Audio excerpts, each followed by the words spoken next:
welcome to the Loading Up Podcast. I am one of your hosts, Brother Zay, and today we have with us Producer J. What's up, man? It's been so long. It has been a while. Yes, it has. How have you been? What's been going on? I've been good. We took a little sabbatical because your boy got married.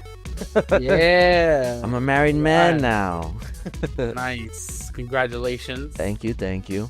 Yeah, it was a lot of scheduling conflicts because of preparing for the wedding. Like, I was able to make it work for a while, but as we got closer, it became harder and harder to find time to do anything. So that's why we just took a little break. But we're back, and we got a lot to talk about. Yes, we are back, and we're glad to have you back. And congratulations to both you and Natalie. Thank you. Glad to be back. We do have some to talk about, but before we get into everything, let's just talk a little bit about our sponsors. First of all, like and share. It's free to do. We appreciate all you guys who stick with us and listen to us every week. We'll be back to a semi-regular schedule going forward, and we'll just talk about the sponsors. So we have W Energy. You save 10% by using code LUP at checkout.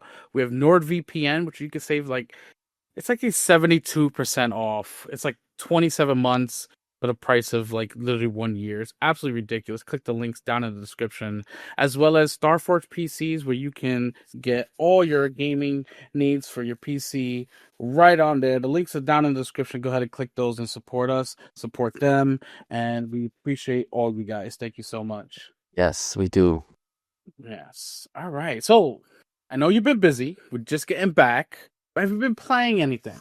Well, I did find time to play some stuff. Okay. It wasn't just like nothing, like I was just all wedding. Like, I did play some games. In particular, one that just released recently, Split Fiction, which that game I continue to be amazed at this studio's ability to create new stuff. Like, because this isn't their first game, obviously. They've made a few games. They made A Way Out, It Takes Two, Brothers, and it's like they constantly up the ante with each game. Oh, yeah. And it's so refreshing that they're still able to like innovate in an area that doesn't see much innovation. You know, it's like Exactly. Co-op games, like, you don't really see them. Like, games specifically for co-op, you don't see them. And they're kind of like the only ones in the space. So you would think like, oh, they'd run out of ideas by now because they're doing everything in each game. And it's like, no, they continue to do stuff that hasn't been done before. And it's like, what more can they do after this? Like, we know they're making another game. They've said so themselves. But this game, Hazelight, like, they are on another level. Like, honestly, I want to put them up there with like the greats, like freaking like Rockstar or I can't think off the top of my head, but it's like, you know, like the great developer like Kojima Productions, all those developers that we hold to a high regard. I think Hazelight might be up there at this point because they continue to knock it out of the park. Absolutely, they are. I 100% agree with you. So me and Albrea played Split Fiction together, and we beat it. We 100% it. It's absolutely fantastic. I didn't think that they can be better than It Takes Two, because It Takes Two was really good, and it was even better. And just like you said, the things that they come up with, the creativity, it's absolutely insane. First of all, these people at Hazelight, they are, like you said, top tier. Had an absolute blast with it. Honestly, right now, it is my game of the year. Yeah, I think it's a lot of people's game of the year. Yeah, it's hard to top, and it's honestly like I said, it's refreshing that we get them on a like seemingly consistent basis, where it's like we don't have to wait 5, 6, 7 years for their next game. Their last game came out like 3 years ago, so it's like we can count on them to deliver not only faster but better, and that's very rare to see in this day and age. Yeah, you can actually see the progression that they made as a studio with their games, because Brothers was very simple, but it was a great game. I loved it. Yeah. So it was very simplified, very, the controls are a little bit weird, and then you got No Way Out. or A Way Out. I'm sorry, you Yeah. got a Way Out, and they sort of elevated their gameplay, really taking big strides into the co-op. And then It Takes Two wins Game of the Year. It was a fantastic game, and then now Split Fiction. Split Fiction absolutely blew my mind. The set pieces, the just everything, the puzzles, everything was so good about the The game. humor, and Absolute that's humor, one thing yeah, that's very hard to nail in a game. It's humor, and they nail it like on the nose. yeah, yeah. The emotions, Yeah. okay. I don't know how far you got, and I won't spoil it for anybody because it's No, very new. But I finished it. Yeah. oh, you finished it. Okay, yeah. The emotions in the game, absolutely insane. It's actually a really great game. I absolutely loved it. It's my game of the year. I don't think anything can top this. I mean, well, we all have our like personal game of the years, but like if we're talking about awards and stuff like, the Keeleys and stuff like that, like it really just depends on if GTA 6 decides to come out this year or not, because most people will assume that that's gonna win game of the year regardless. I hate to say that it's gonna win Game of the Year just because GTA 6. Well, that's We thought that about Red Dead 2, and then God of War took it. You know what I'm I saying? mean, When I yeah. really think God of War shouldn't have won over Red Dead 2. But that's for Well, another debate. yeah, we can have that at later on in the year, like we Yeah, always do. yeah. So I really think that Split Fiction is Game of the Year. I don't see any now. Mind you, this year is packed with games releases. Yeah, it was just the front, like Even the first ones that were just yeah, released. Like, yes, even the first 3 or 4 months into the year, we have so many games releasing. We just had Shadows release, 33 Immortals, Expedition 33 is coming out, South of Midnight. So many games coming out this year, and I'm already set on this is my game of the year.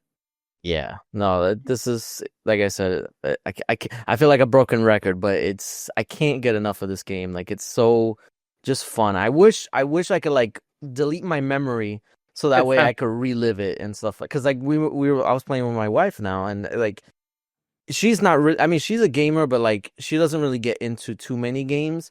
And Mhm. I love these games because I mean, it doesn't force us, but it allows us to work together, and play something together. Because like I said, there's not a lot of games like this. So, It's You have to play it together, but you also have to play separately because there's such well, different characters, yes, and that is their true. playstyle is different. What did Natalie play as? Who did she play She as? played as the Zoe, the fantasy one.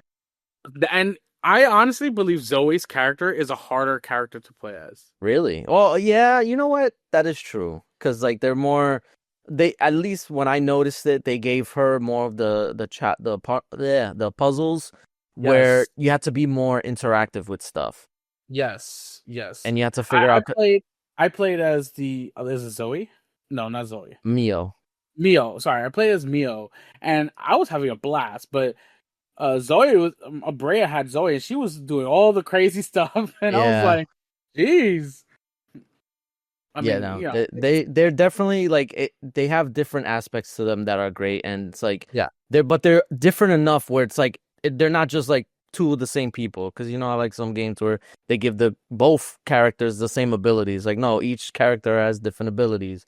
yeah. Um and they have their own strengths. But and then that was one thing too, like you mentioned the story, like in the beginning part, like it kind of takes a little while to get into it and understand like what's going on, what's the motivations and stuff like that. But like as you progress, the story for them individually starts to unfold, and it really gets to you because like these are like real emotions and situations that people can be in and live in, and it is a lot relatable.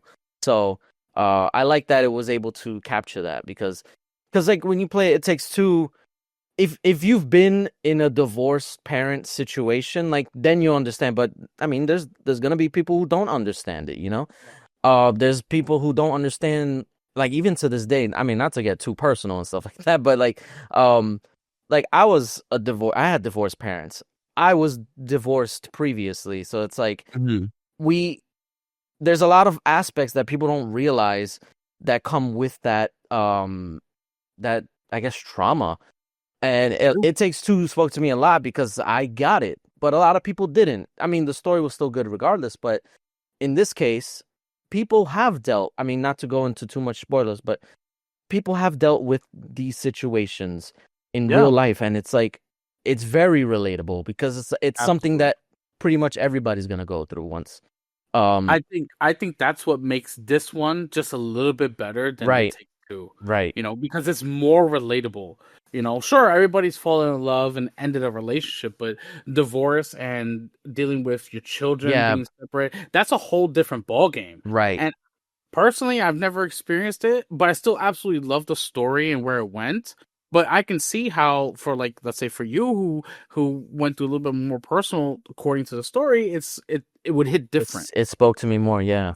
Yeah, yeah. So, but this one, split fiction, anybody can experience these type of things, and it's sort of like really opens your eyes to see that they're really out here creating these stories for people to really delve into, like to really get personal. And that's what makes the game really good. Sure, the puzzles and the game mechanics and everything about it is fun to play, but when you add that extra personal bit of story to where you can sit back and just sob a little based off what Right. happened in the story, you know it's hitting home. Right. And it's funny because like normally when you want to get me to cry or feel like really depressed and stuff like that, it has always has something to do with kids. Like Absolutely. because I have kids, like it's hard for me to deal with stuff when it involves kids.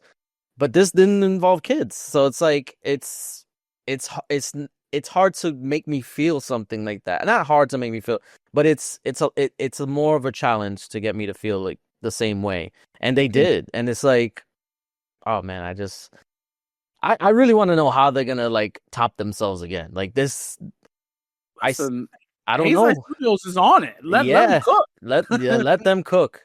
Because I mean, like I said, every game, just you can see the progression. You can see between the story, the emotions, the gameplay, the creativity, the visuals, the set pieces in this game was absolutely amazing. It's Yeah, it's ridiculous. This game deserves all the praise. it does, and that's why we're taking so long to give it to them. I know. I But mean, I mean, all right. So besides anything else, were you playing besides Split Fiction? so I mean, I was still trying to make it through my other games. I'm almost. I feel like Elden Ring. I'm almost there with the DLC. It's like it's. I've been making some progress. So I don't know if I mentioned last time. I'm going through like the bosses and stuff like that. Everything I missed, and I feel like I'm right there. Like because I'm using like a website to like see what I missed, so that way I could go to it and Okay. go back to it, and I'm like almost down the list. So I'm still working on that, and I also this is like my guilty pleasure. The new WWE game came out, so that's also kind of taking my time too. Nice. um and then actually I took a break, but I'm trying to get back into Call of Duty because I bought the season pass. I might as well, you know. So I'm trying to get back into Call of Duty because I took a break from it because I don't know. I just after a while you're just like, okay, Mm-hmm. enough. But they did You add get that some. cloud of fatigue. Yeah, I know. They did add some new maps though. I was playing that train map. I think it's called Bullet, Oh and yeah. that is crazy. Like that is chaos. You thought Nuketown was bad? That is like literally they had to change the the kill cap because the thing is like it's like 500 or something like that because it's just nonstop. Like you barely get enough time to breathe. But Jesus. it's fun though. I like it. So yeah. I mean, aside from that, I've been still slowly making my way through. Also the Plucky Squire, which I should have beat it by now. Like I don't know why I'm like taking my time with that. Nice. Like I really should have beaten it by this point, but uh yeah. I got more time now on the weekend, so that's what I'm working on. So Nice.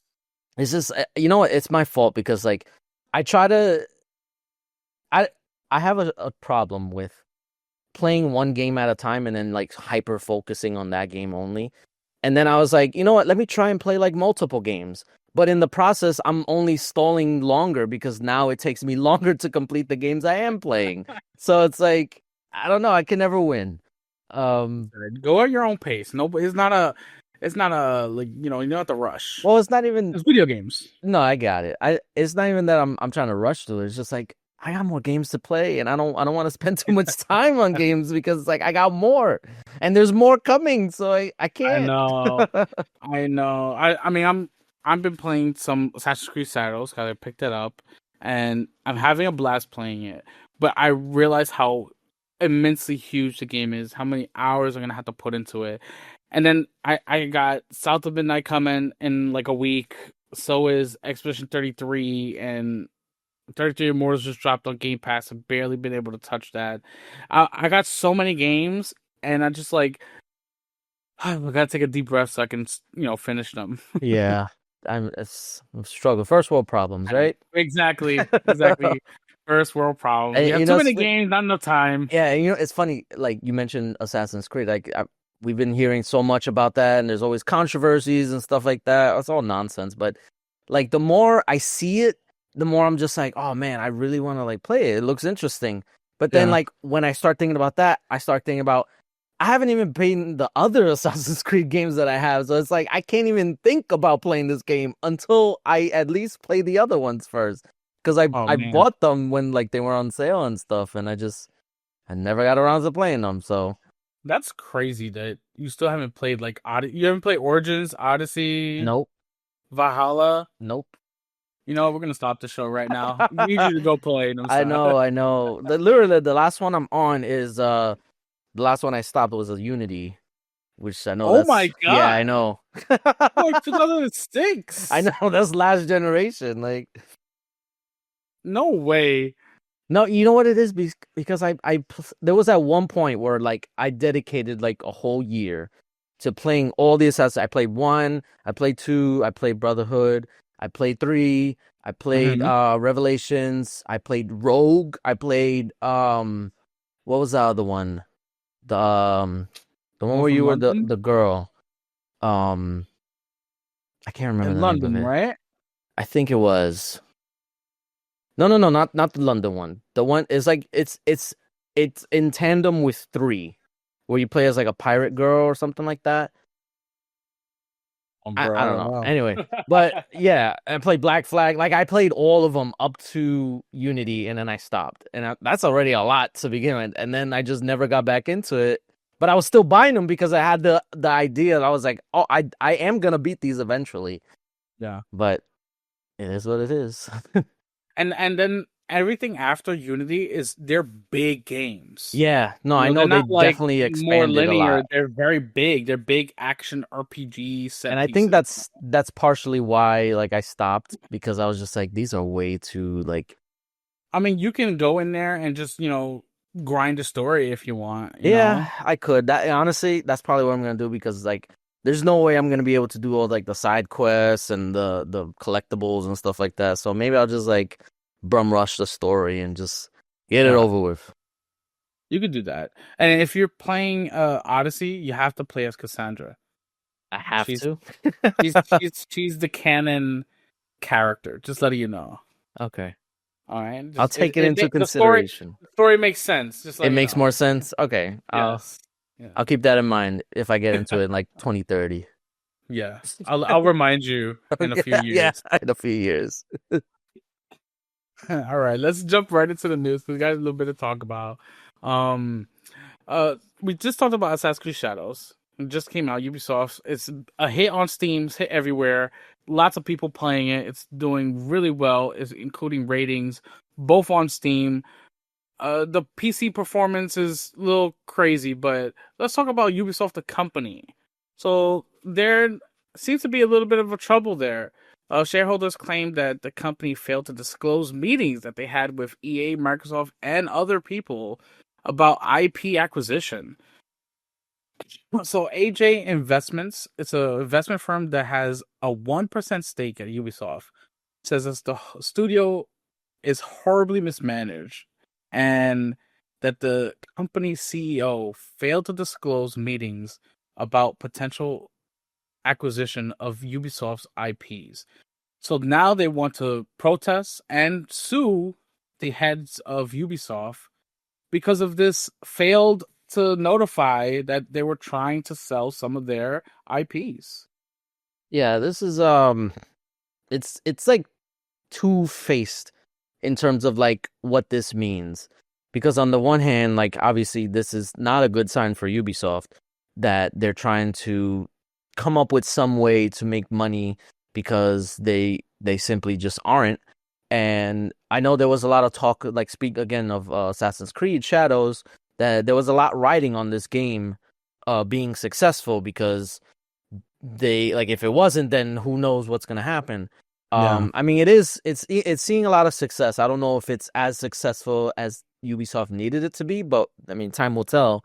But the fact that they're even negotiating the sale of IPs to any third party publisher is not a good sign in general, because that just means that they're not confident that they can produce more revenue on their own. Um, but on the other hand, it is basically like potentially giving new life to any IP that Ubisoft might have held dormant for a while. Like, for instance, Splinter Cell. We haven't heard anything about that for almost like a decade at this point. Yeah. We know they're making one. It's just that who knows what that is, or what it is now, or what it was. And like before, it was supposed to be a sequel, then it was a remake, and it's like we don't And know. There's also Beyond Good and Evil, like that's even longer. That's almost 2 decades at this point. So like wow. Yeah. it's, and then there's like the Rabbids games which they stopped making. Yeah, is Ubisoft, I don't know what's going on with them. Then they have all the canceled games that they just did. So we don't know what IPs they were planning to sell, but it's still kind of like it's a little worrying that they are even trying to do it.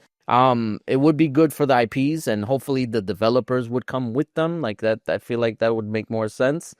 But as we've seen with acquisitions, like usually when that happens, it leads to layoffs. So either Well, way, it probably wouldn't. they're talking about acquisitions of IPs, not necessarily the Yeah, studio. that's what I was saying. Like, I wonder Yeah. if it is just the IP, or would it be the developers as well? Because I if it on didn't, then I mean, I guess it just depends on if they were working on the game. yeah. Um, so yeah, Honestly, this as for us, for consumers, this is all good news. You know, it may be bad for the business side of things for Ubisoft, but this is good news. They sell an IP to, let's say, Microsoft, and let's say it is Splinter Cell. And then they have one of the many studios under Microsoft make a Splinter Cell game. That's good for us. yeah, no, it This is definitely is good news for the consumer, and like, there's a lot to look forward to with this potential selling of the IP. My whole thing is like I'm trying to think about like what does it mean if Ubisoft, even if Ubisoft like downsizes, or like and they're huge studios. yeah, They're gigantic. yeah, and even like Assassin's Creed Shadows has like 3,000 developers on it. Yeah. That's insane. It's They were, like, they were literally just saying how like the credits alone at the end of the game take 2 hours to go through. yeah, That's how it's many people worked on the game. yeah. So these, yeah, their games are definitely bigger, and I'm sure the studios are bigger, or I mean, I'm sure they have like multiple studios working on it. Yeah. Um, but like I'm maybe it's just I'm a pessimist. Like what does it mean if Ubisoft was taken out of like one of the big publishers, you know? Like what does that mean? Like does that change anything? Like the fact that, cuz I feel like it was always EA, Activision, cuz I mean we've seen like what happened with Activision. Obviously nothing, if it was Xbox or Microsoft, like nothing really changed. It was just like a leadership change kind of. Activision is Like, still publishing and producing games like as, you know, as they have been. It's just under a different corporate leadership. But like if Ubisoft just goes under, like what does that mean? I don't know. I feel in like order, they would have been acquired before any of that would happen, but still.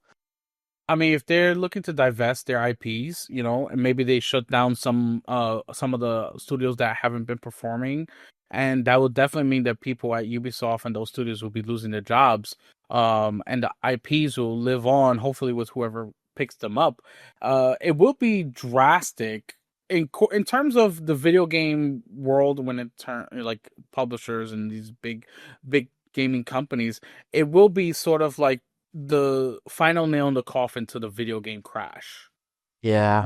That's what it is. Ubisoft going down will be the start of the video game crash, or at least the start that the slippery slope where everything starts to crash after, Yeah. especially after we've had 2 years of just massive amounts of layoffs across the board from all companies within the industry. I think the this will literally become a slippery slope where people will just start getting fired, companies closing. We're Yeah. talking about massive layoffs. We're talking massive companies just like we're even Chinese companies like NetEase laying off people after the amazing success that they had with Marvel Marvel Rivals. Rivals. They are closing studios and stuff. So the crash is here. I think Ubisoft failing would really put it to the forefront of everybody realize, wow, this is the video game crash of 2025. Yeah, and I think that's a good point too, because like so far we've seen studio closures from like all publishers and stuff like that. Like Yeah. that's not really anything new. But if Mhm. like one big third party publisher was just like gone, or like they were divested to the point where like they're basically non-existent, that could put a lot of pressure on the remaining publishers to kind of Mhm. like pick up the slack. And that is not good because we need less pressure, not more, to be put on these publishers, because when there's more pressure, that means they're going to put pressure on the developers. And then developers end up not missing, or they end up missing the mark and not earning enough or getting enough revenue, bringing in enough revenue. So like it's all a ripple effect, and I feel Yep. like if Ubisoft were to go away, then it's not going to be good for the industry at large, and it could cause a lot of hesitation with like investors and shareholders and stuff like that, where they're going to want to see more like return. And if they're Yep. seeing, oh, a big third party publisher is going off, like they failed, who's to say that all these other ones are gonna fail or Yeah. not gonna fail? Like they might see the same fate and they might get cold feet and be like, you know what, let me take my money out of there. And like I said, it could have a really huge ripple effect if Ubisoft is gone, and I hope that doesn't happen, but it's not looking good. Yeah, yeah. I mean, only time will tell. That these are rumors and sort of speculations about Ubisoft's sales to other people. So we will have to see. And in the coming weeks after AC Shadows was released and the potential success for that, that I think Ubisoft is really sort of riding this to try and be as successful as possible, so they can try and stay afloat a little bit longer. So we'll just have to wait and see what happens from here on out. Right. And I mean, I hope they can pull through, at least just have it be like a refocusing of their core values. And because I feel like Ubisoft in particular, they've been like trend following, like they've been trying to follow the trends. They had the X Defiant stuff. I know they've dabbled in like or maybe they didn't do NFTs. Um but they were always trying to find like the gacha games and all the battle royales and stuff. Like I'm pretty sure they had one that ultimately failed, but um I just want them to like realize what they do best and focus on that, because ultimately that's what's going to make them the most money. And if they stop pouring more money into these failed projects, then that's better overall. Yeah, yeah. All right, let's continue with some more. This is some crazy news with Pokemon Go. Pokemon Go's created Nanit Niantic. Niantic, sorry. Yeah. Just sold to Scopely for $3.5 billion. Now Scopely makes Monopoly Go, which was huge. It was a huge success, making tons of money. So they decided to buy all of Niantic's games division. Pokemon Go being the biggest. Of course, they have Yeah. other games like Pikmin Bloom and Monster Hunters Now. So they are out here just buying up Pokemon Go, and that's a big thing. Like, you Yeah. understand, like, mobile games are becoming or have become huge, huge, successful money makers. And for Scopely to come in and buy Pokemon Go after the crazy success Pokemon Go has had, it's absolutely insane. This is a big move in the mobile gaming space. Yeah, and like honestly, I mean, I don't know because I haven't played Pokemon Go in a long time, so I didn't know how it was doing currently. But I know like at some point it was gonna stagnate because like they can only add so much. Like I know they started off with like, Gen 1 and then they slowly started like Gen 2, 3, but it's not like new Pokemon games are coming out every year. Eventually, they're gonna reach a point where it's like there's not much new to add, so they had to try and like innovate elsewhere. And I don't know. Like I said, it's been a while since I played. I don't know if anything new was Oh, added. there's a bunch of new stuff. I've been playing the last couple months I've been playing more and more. People in my job, we do raids together. It's absolutely Yeah. insane. So one thing that like people were talking about with this acquisition is that it's probably gonna be more like monetized heavy, Yeah. and they're probably going to raise prices from the store. They're probably going to add stuff to the store to the point where it's like you have to spend money in order to even play the game. Because I know like after like you can play the game, but you don't necessarily have to spend money on a lot of things in order to enjoy it. Like if you just play the game normally, then like you'll get enough to basically not really have to spend money. But I feel like now they're gonna change stuff to make it so that way there's no way you can even continue unless you spend money, because that's how these mobile games work. So Yeah. there's a lot of fear of that happening, and honestly, I mean, go ahead. Pokemon Go already sold things in their store between the Pokeballs and the Stardust that you could buy off the third-party sites. There's so many things involved intricately with Pokemon Go that you can already purchase. I don't know how much more they would be able to sort of like monetize the game. It's already monetized a lot. I think the bigger picture here is that Pokemon Go has been around since what, 2016, Yeah, and they use Pokemon Go sort of like a geolocation, right? right. People go to spots, they take pictures of things and they put them in the game, and it's like Pokestops now. The So many places have been that aren't on like certain maps.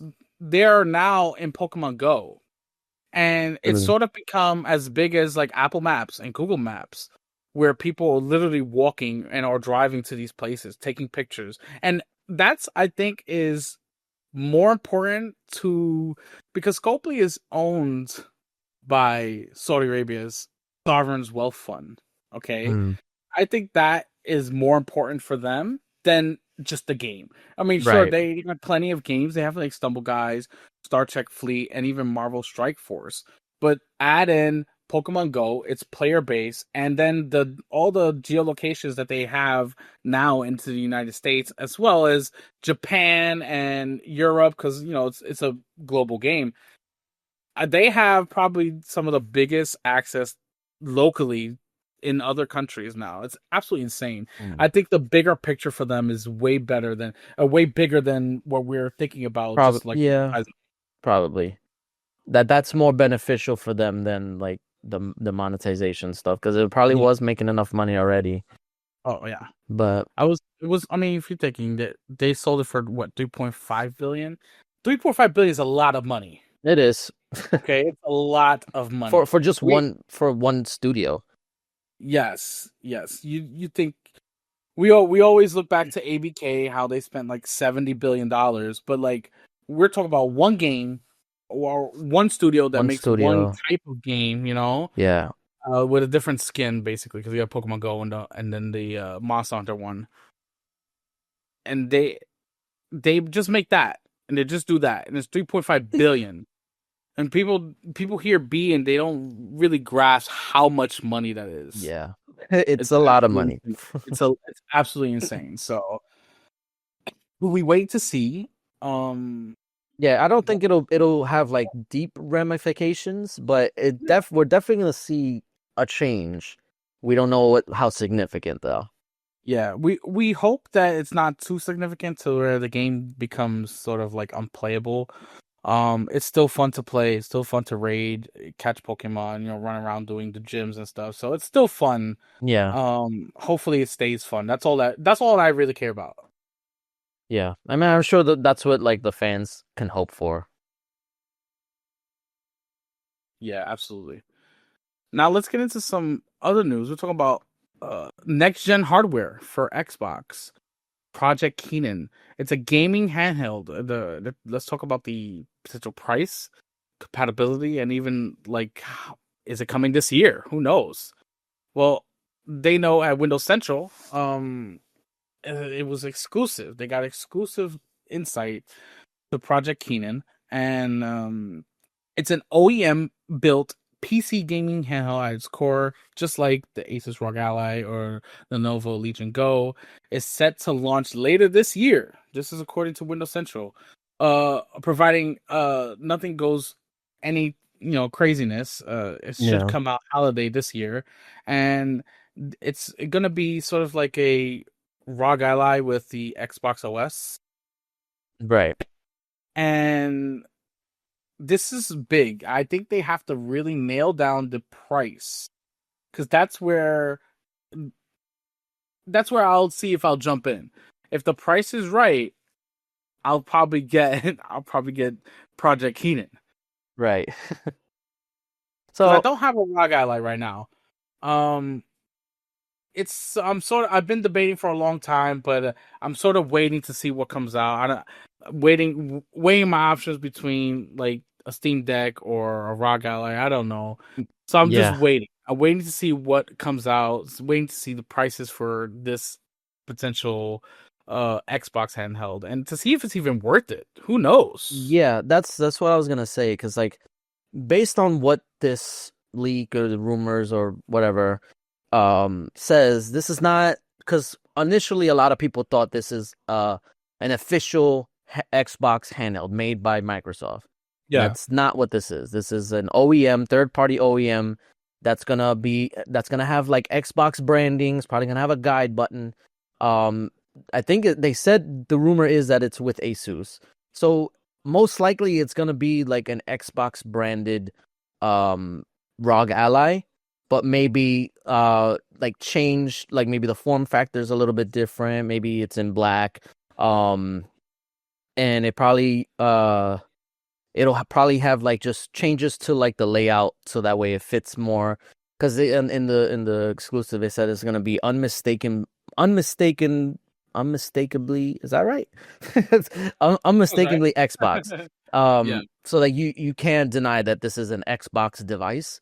But it's not gonna be like a traditional like handheld. Like it's gonna be essentially a PC, and we still don't know what the Xbox OS that they've been teasing looks like. I'm assuming it's gonna be more like what it looks like on the console, but just tweaked so that way it can accommodate um like other aspects of like PC, like if you want like third party launchers and stuff like that. It's still gonna be a PC at heart. It's not gonna play your games that you own on Xbox. yeah, That's a yeah. main thing that a lot of Not people, every game. not every game. Because there will be some games that you'll be able to play, Yeah, but not every the game. games that are play anywhere will be there obviously because they are on the ROG Ally currently and other devices. Um, but I think that's gonna be a point that they really need to kind of like make sure people know because I feel like a lot of people may not understand that and they might get this thinking like, oh, it's gonna play all my games. It's no, it's just gonna play Game Pass games Yeah. and the games that are play anywhere. Which honestly, I feel like if Xbox is gonna do this, they need to really put play anywhere at the forefront until they can get their licensing situation in order like they've been rumored to be doing where everything becomes play anywhere or at least majority of games have become play anywhere. I think they need to have like a little tag. You know how like when you're on the your game library on Xbox it has like the Game Pass logo or the Yeah. EA Play logo. Like I think they need to add one more and have it be play anywhere to let people know what games exactly are going to be play anywhere. I mean, it'll show up on your library, but I feel like Um, people need to know on both ends, so that way when they're making a purchase, they know, oh, I can play this on both of my, like the handheld and on my console and on PC. So that because it's just a little thing like in on the features thing, like you have to scroll to it, and I feel like that needs to be brought up more. Like it needs to be prominent that you And can play this anywhere. I think they are working on that because they just said that they have the most games available on Play Anywhere now as of now, which is Yeah, like over 1,000 games, which is insane. it is. So Yeah, it's growing and it's getting there, and I think we'll see something like what you're talking about closer to the release of Project Keenan. right. And ultimately, like I'm interested in what this device ends up being. What I'm more interested in is, are they gonna? I'm assuming they would. I don't see why they wouldn't release the Xbox OS as a standalone thing that you can install on any device, on your PC, on your current handheld. Because for someone like me, I already have a ROG Ally. I don't really want to buy another one because Yeah. just because it has like an Xbox like software on it. But if I can download the Xbox OS and install it on my current ROG Ally, that's perfect. That's exactly what I would want. So I'm hoping that we'll hear more about that soon. I don't know if they'll do it at their Summer Games Showcase, but because I don't feel like that's something that they would do there. Maybe in like when they do the interviews afterwards, or maybe four. I don't know. But yeah, I definitely want to hear more about this because it's definitely something to keep an eye on because Mhm. it's gonna show what Xbox has planned going forward. And I mean, we can talk about that too, about like the whole next gen consoles in general, like what Xbox has planned. And I mean, we don't know for sure. Obviously, all this is just still rumor, but it's like Yeah. it's seemingly that this is what Xbox is going for, that they're going for the PC console hybrid, Yep. and that's what's gonna lead to. I mean, we have a story about it that Yeah, to go right potentially, into it. yeah, Steam on Xbox or Yep. any third party launcher on Xbox, like Epic Game Store or itch.io or Good Old Games, like all these third party launchers could be installable. Maybe not directly, but you can sideload it because it'll be a PC at heart, or at its core, with a layer over it to give the feeling of a console. Because Yeah. that's ultimately what the goal should be. Because like if you look at the Steam Deck, and we've talked about this before, like the Steam Deck at its core is just a Linux PC with Hmm. big picture mode on top of it. It launches directly into big picture mode, so you never see it until you decide you want to launch into Linux. If you want like change settings on the back end and stuff like that. And they allow you to do that. So what I think this Xbox is gonna do with this and their next console is they're gonna do that. They're gonna have it be Windows, but then launch into whatever Xbox OS ends up being, so that way you would never see it. It would still function on the surface as a regular console, and the way it boots up and you navigate the menus and stuff like that, it'll all be traditional. But then it'll give you the option, kind of similar to how dev mode works. Because I don't know if you've ever tried it, but you can launch into dev mode on your Xbox console right now. Yeah. Obviously you have to pay for it, but if you do it, you can side load apps. Like you can side load emulators. You can play like PS2 games and GameCube games on your Xbox if you so choose. Like they give Yep. you the ability to do it. Obviously, they're not gonna endorse it. They're not gonna market it or anything like that. But you have the ability to do it. So it allows you to run unsigned code. And basically, I think that's what it's going to be, but more fleshed out because it's going to be full on Windows. Um, yeah, I think ultimately this is the best course of action because they're giving consumers the control. And honestly, I mean, this is kind of tangentially related. Like that's why I prefer Android, because on the surface, I get a clean experience and everything's smooth and stuff like that. But if I want to, I can dive deeper on the back end and change some stuff. I can do developer options. I can change the speed at things happen. I can change the animations. I can change the lighting. I can change everything that I would want to change. They give me the option. I don't have to do it. Not everybody has to do it, but they give you the option. And I think that's what Xbox is going for. They're going to give players the option. And I think that's what Phil Spencer meant when he said, we want our console and our hardware to do the talking and not just the games. So we'll see what this ends up being. I'm hopeful that that's what it ends up being, but yeah, this is still good news. I mean, if you're like you said, if you're looking into getting a handheld for, like, when you're at work or just commuting or anything like that, this might be the one for you, especially if you're an Xbox gamer, because obviously, like, you would have a bigger library accessible to you. But yeah, we'll see more as this comes out. I'm actually surprised it's going to come out this year. I thought it was going to be next year. I know. I thought it was going to be next year as well, but with the announcement of this and the potential price tag of, they said $4.99 to $5.99, we have to wait and see on that. They're looking at 2027 release for the actual next gen Xbox. I thought it would be 2026, so we got to really look forward to that. Hopefully they build a great machine, like you said, with access to Steam. We got sort of like a little teaser the Xbox posted on Twitter where it has a Steam tag where you can see all your games that you have from Right. Steam. So this potential PC hybrid console plus the Project Keenan, the future of Xbox is not dead. No, I mean, Xbox has been dying for like 2 decades at this point. I know, They right? just Yeah. won't die. Like, No, they won't. No, they won't. but yeah, no, Uh, a lot of this is very exciting. I'm glad that I mean, I'm just interested in that whole Steam integration thing, because, like, I mean, it we don't know if, like, you'll be able to launch the games direct, because I don't know if you ever seen, because they introduced the new not new, I guess it's relatively new, the compact mode for like handhelds, the Xbox game bar. yeah, the game bar. Yeah, so it's basically, it looks like the guide button, like, on the console, but when you press it, it shows Steam games. Like, if I have it on right now, because I have a Plucky Squire on Steam, Yeah. and if I put the game bar on, it shows it there. I could Yep. launch it from there. So I'm Yeah. wondering if they're going to take that a step further and basically just have you be able to launch games directly from the Xbox app or Xbox OS or whatever it ends up being. So that way you don't have to deal with, like, multiple interfaces at all. Like, you could just launch the games.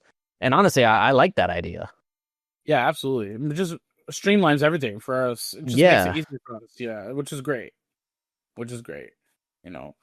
Let's continue on. We've got some PlayStation news because AMD announced the new RDNA 4 architecture, some machine learning performance where it upscales your games, and it's supposed to be better than DLSS, NVIDIA's DLSS, Mm. and they are looking to open the doors for FSR4 to be launched alongside a partnership with Sony. So, as we know, the PS5 Pro has came out with PSSR, which is sort of like their upscaler, and it's hasn't been doing. Is it mixed Well, results? yeah. Has been doing what Mark Cerny said it would do. Yeah. So now it looks like with RDNA4 architecture, they're going to partner up with AMD to bring FS4 upscaler directly to PlayStation. So PSSR was a failure, and they're looking to sort of pivot to the new toy in town, Yeah. which is AMD's FSR4, which I think is better overall. These consoles will move in that direction because they already partnered with AMD already for their chipsets, both Xbox and Sony. So it just makes more sense to partner with them to use FSR4 and RDNA4 to get those machine learnings and these upscalers working at the best performance on a console. Because we know they're already there for PC. Most PCs can use these now, or if you have newer graphics cards. So we're just looking now to really gain access to these future upscalers. And who knows? This just was announced like a couple weeks ago. We have to wait and see how RDNA 4 and FS4 work with the consoles and if it will work. Who knows? Maybe it won't work. Maybe FSR4 will not work, or maybe it will work just as much as PSSR. It's a lot of acronyms. I'm sorry. Yeah, it's a Um, lot. yeah, so we'll have to wait and see where this partnership goes and if it will be sort of like the future of console gaming. Yeah, I mean, obviously this new tech is always like it's hard to get a gauge on like how successful it is, and there's always gonna be like I guess you call it like adaptation problems or like growing pains Yeah, where when it's new, people or developers are experimenting with it, and it's like I said, mixed results, some good, some bad. It's like it's still new, and I know a lot of people were kind of like taking that route. It's like, oh, PSSR is still new, and you got to give it time to like mature and stuff like that. But it's like I get that, but Sony was marketing the PS5 Pro on this being like the yeah, killer app, and this is why you need to get a PS5 Pro over a PS5 or an Xbox or whatever. Like this is it. This is the future, and basically they admitted that no, we were wrong. My bad. yeah. Like it, Thanks for beta testing this for us. We essentially, were yeah, wrong. essentially they beta test something that's not even going to be the thing going forward. Like they're going to adopt FSR 4, and it's like again, I get it. I don't want to say it failed. It just didn't meet expectations, and it's still Corporate speak for failed. I will not have that no. here. All right, so there was. I mean, there have been good uh implementations. Like I said, it wasn't all bad. It's just it was wildly inconsistent, and I think that was the issue. That Yeah, some devs were able to utilize it, and then some devs weren't. yeah, I don't think that was a good idea in terms of using that to market your new platform or your new console, because you can't use experimental technology and try to pass it off as something that's like a bona fide like full on product when it's not. Like it's not going to be a thing in when FSR 4 comes out. So it's like I don't know, it was just a huge misstep on Sony's part. They got too cocky in terms of like what they thought they can do. Sony in history has shown that Sony is not good when it comes to software. Like whenever there's software involved, Sony is not good at it. Like they literally like even on like the PS3, like when they had the other OS thing, like or even like the emulation of PS2 game, like they had to remove it because they couldn't figure out how to do it locally or not locally with the PS3's like hardware. They had to literally put a PS2 in the PS3 in order to get backwards compatibility to work, and they couldn't figure it out how to do it without it, so they just removed it entirely. Same thing with the PS5 and the tiles that you were able to kind of pseudo quick resume. They took that out because I don't know why they took that out. We still don't know why they took that out. doesn't work. It just Yeah, doesn't work.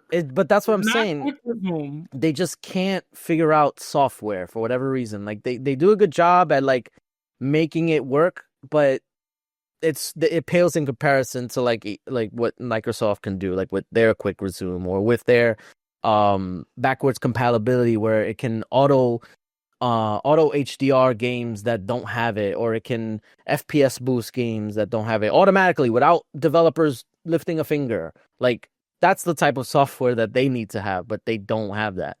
So now they're they're basically tucking their tails in between their legs and admitting that they need to rely on third party support for this type of stuff.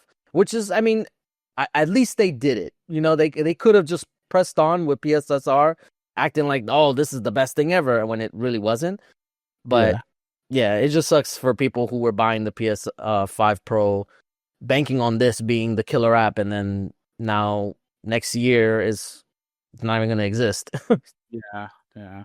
I mean, what we'll have to wait to see for the results of the PSR or sorry, the FSR4 Yeah. on PlayStation because it hasn't been fully implemented yet. We're still waiting for them to release it, even if it's beta, just to see if it works better than the PSSR.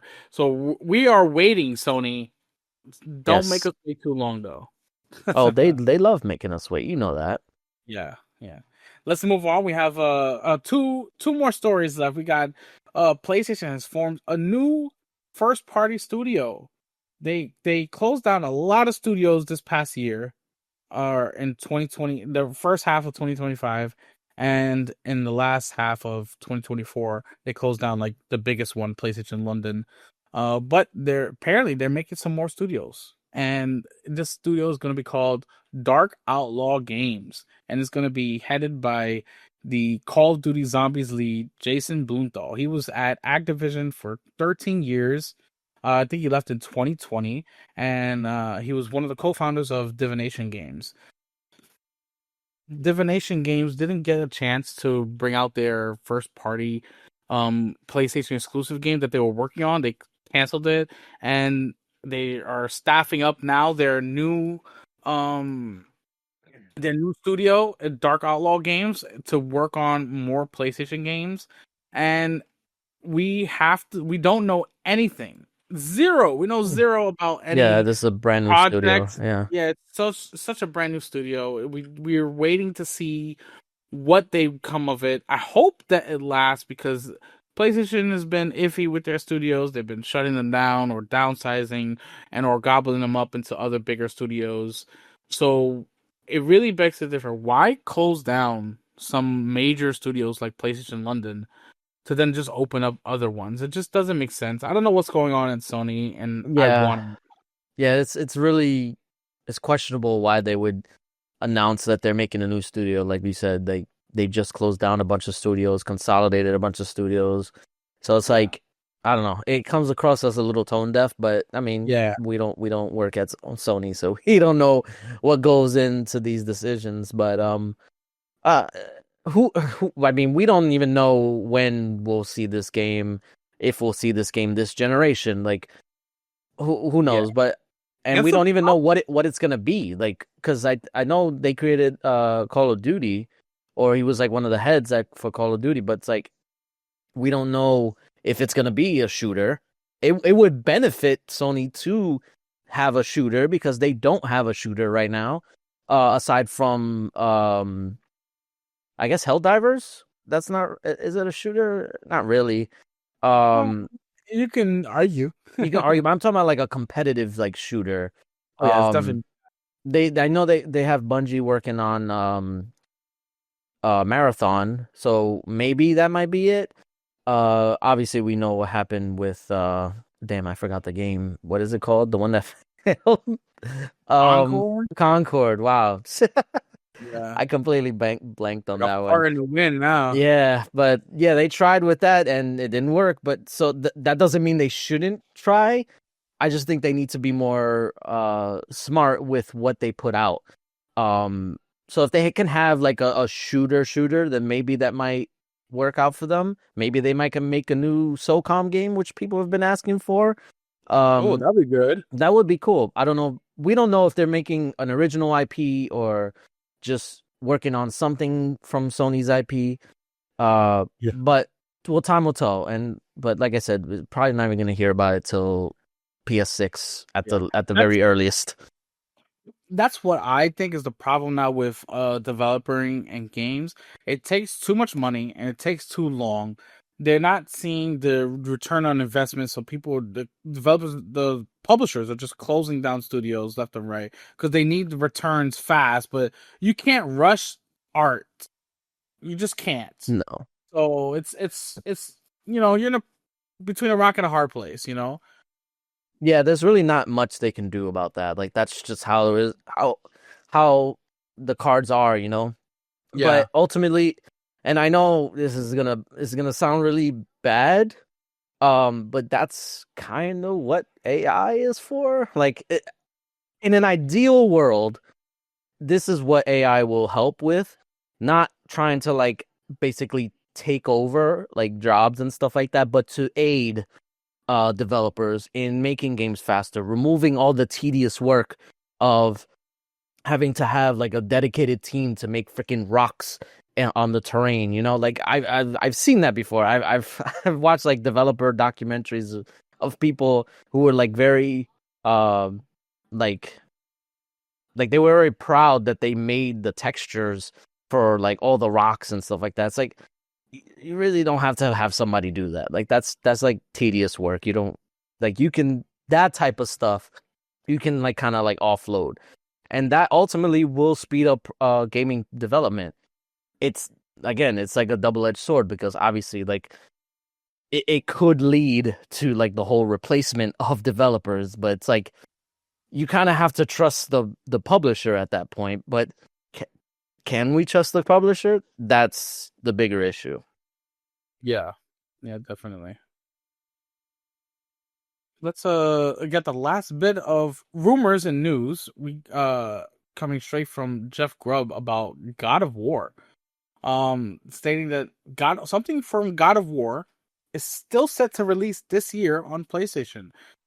He does confirm that it's not a um remaster collection of the old God of Wars, but it's sort of like a new side story that's taking place in the Greek side of God of War. So what could it be? I'm wondering, like, if it's not a remaster collection, which I would absolutely jump on. What could they be working on to be released this year? I If I had to take a guess, it'd probably be maybe another expansion for Ragnarok. Another Or one? I mean, I mean, what? Like he goes to Greece? He goes back to Greece? I don't know, because uh, he kind of did like in the DLC. Like they had that like Greek section where you yeah. can face off against like all those enemies, and even had who was the head that he had? I forgot his name. It wasn't Hermes, Um, was it? no, the head. What's his name? Oh man, I played this game. Anyway, but it was from Yeah. the like Greek mythology and stuff like that. But like they kind of like bridge the gap between both mythologies, and maybe they might do it with that. Uh, It's Mimir. Sorry, I had to look at it. well, no, not Mimir, the other one, Which other the one? in the DLC when you got to the Oh, Greek section, they changed yeah. it. You Spoilers. got me there. You got me there. Yeah, I don't Um, remember his name. I can't even remember. my son's in the background. He's like Mimir, Mimir. No, yeah, that's the one in Ragnarok, and Yeah, um yeah. but yeah, they might do like another expansion like that where it's like a little side story. But I feel like knowing Sony, they're probably gonna want to see a bigger return on that because I it was a For free sure. expansion, right? Yeah. Yeah, so I think they're gonna want to make some money off of this, so they'll probably release it as like a standalone thing. But maybe it won't cost like the full price. Maybe it'll be like $50, $40. I Um, mean, if you think about it, they can bank. They can make bank releasing God of War 1, 2, 3 on PS5. I They can mean, make so much money. they could, but that I- requires work. What are they even I doing? don't. Come They're on too now. busy remastering Days Gone and Horizon. Like those are the Um, important ones, apparently. yeah, the PC version of The Last of Us 2 is set to come out because I know that they just released the PC specs for it, so it's set to come out soon. I think it's next month that that's coming out. So yeah, that's what they're working on. They're working on more Last of Us 2 stuff. Yeah. Just what we Well, need. just in time for the show, right? Oh Jesus, yeah. But yeah, no, I think the rumor is that it's gonna be like a Greek, uh, something involving the Greek mythology. Like I guess Yeah. Kratos might go back there. But who knows? We don't know. The whole thing is that it's supposed to be like a smaller story, and it's not gonna be like a full like sequel or anything like that. So I Like a think, Miles Morales type thing. yeah, kinda like it's smaller, but the freaking Miles Morales was full price, so I don't know. Yeah. We'll see, but I think it's gonna be a separate release, most Well, likely. well, we know what we want. We just need Sony to step the game up and make it. Right. I mean, that goes without saying, but Yeah, yeah. All right. That's what we got for the news. That was everything. I mean, that wasn't everything. That was just the highlights because we were gone Yeah, for a little bit. yeah. But No, we were. Those were the most recent of the highlights, the most important. right, yeah, because there was a lot. We would have been here for like 3 hours if we went through everything. That is Um, true. but yeah, so we'll be back on our regularly scheduled programming. Hopefully, we don't miss any more time because it was a lot. There was times where I was like, "Yo, you want to just bang out a quick one real quick?" Like, but but yeah. So we'll be back, and thank you for listening. Remember, you can like and subscribe. That will help us a lot. And remember to support our sponsors: W Energy, NordVPN, and Starfort's PCs. All the links are in the description for you to check those out. That being said, we'll see you guys next week. Peace. Later.